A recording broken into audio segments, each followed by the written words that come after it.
Hi guys! Welcome back to my YouTube channel. It's Andrhea again.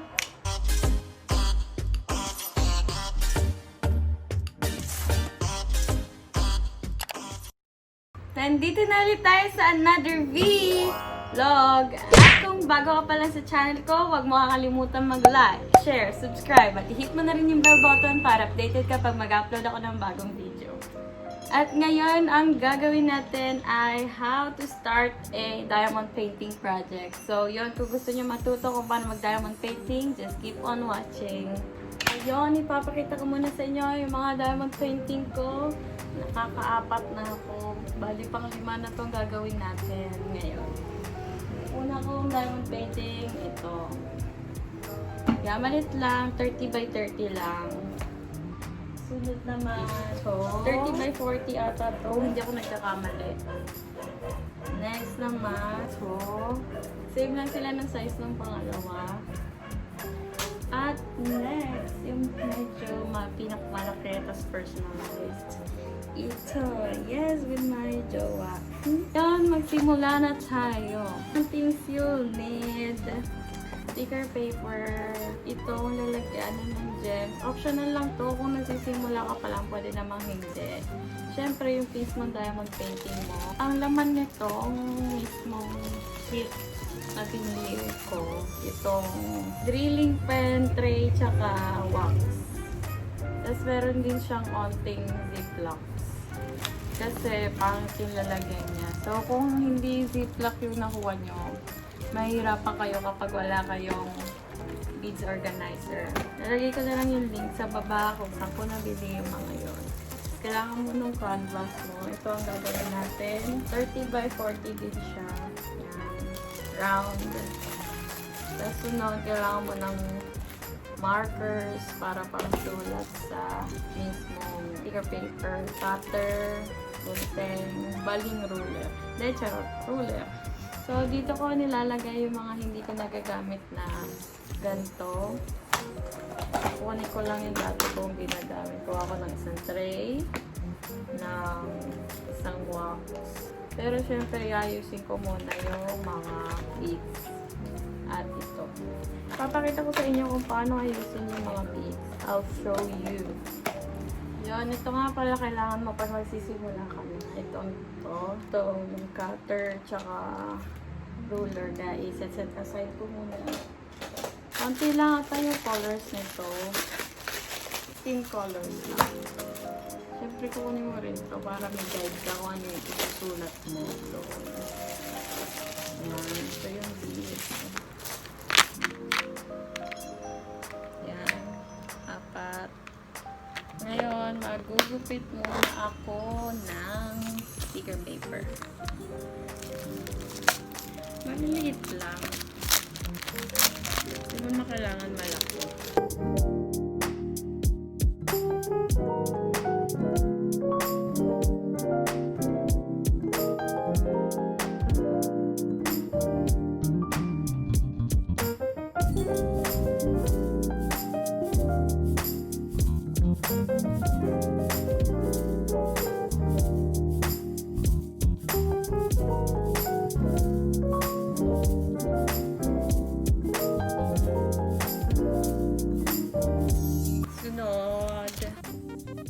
Kaya nakapagupit na ako. Ganito lang kaliit.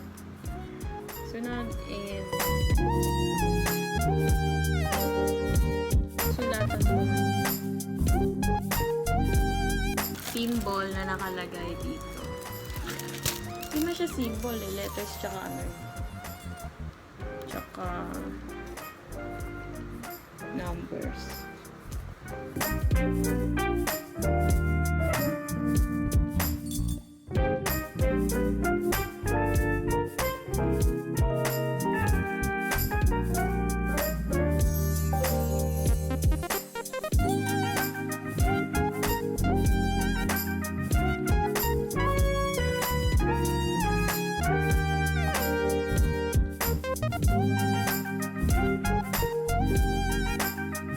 Tapos yung letters, hindi siya sunod-sunod, kung ano-ano lang. Kaya i-make sure nyo lang na tama yung letters. Tingnan mo to. A, E, H, K, X, and D. Diba? Lalayo.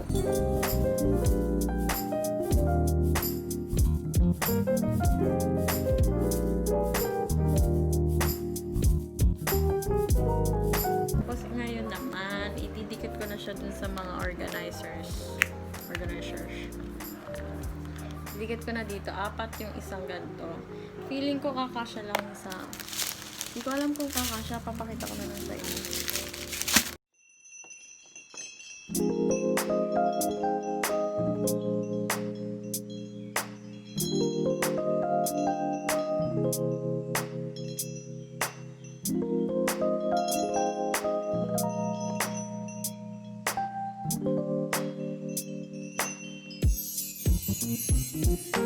Ingay naman ng mga aso.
Salin ko na yung mismo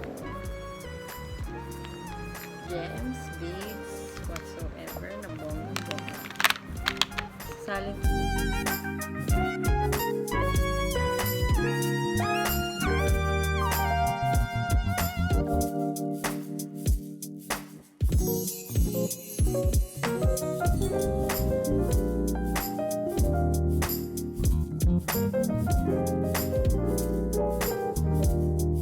Hindi siya kasya. Bali, may sobra pa naman akong ganito, pero baka isil ko na lang yung mismong plastic. Kung wala kayong ganito, maglagay kayo ng konting foil sa mismong opening niya. Tapos planchahin nyo. Yun yung una kong ginawa nung wala pa akong mga ganito. So, yep. Isisil ko na lang mo. So, sobrang dami nung to.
teach you how.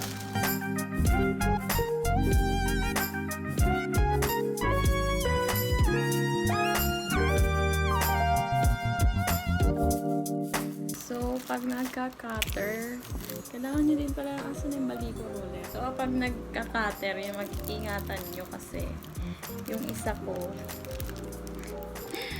na yung isa ko na yung tawag doon, nakat ko hanggang baba. Huwag nyo akong tutularan. So, yun, magkakat lang ako ng onte.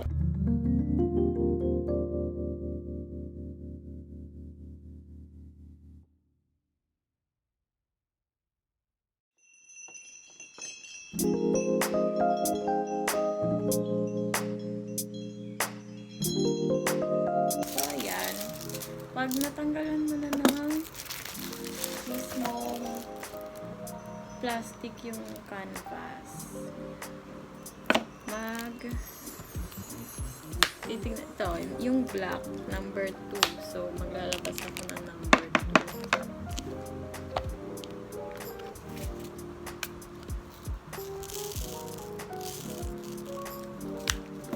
Tapos, para mag-flat or pantay-pantay, isi-shake mo. Tapos, tap. Ayan. Tapos, kailangan may wax yung drilling pen. Kaya naman ako yung kukuha ng wax. Kasi, ubus na. Maglalagay ka lang ng konting amount. Siyempre, tatanggalin mo yung plastic kasi may plastic yan both sides. Ayan, o. Kung nyo napansinin yung kuko ko. Yan. Yan, meron ng laman. Yung isa-isa muna. Ayan, diba? Ayan. Nakuha mo na. Kusa na siyang didikit.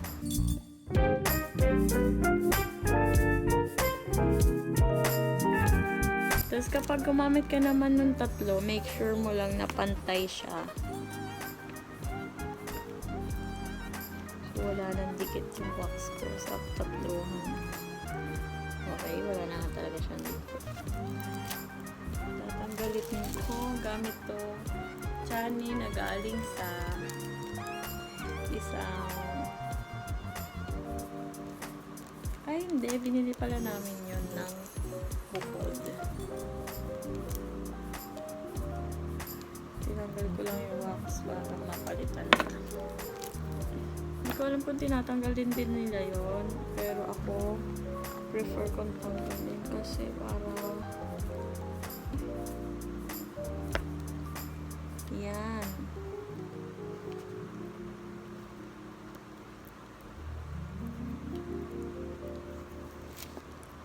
Yan, magtatatlo na tayo.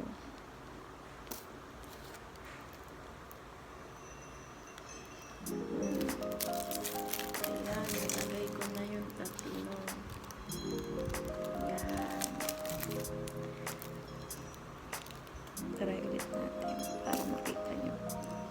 Oops.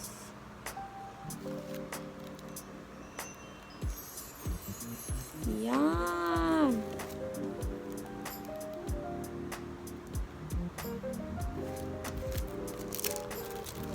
Yan, meron na.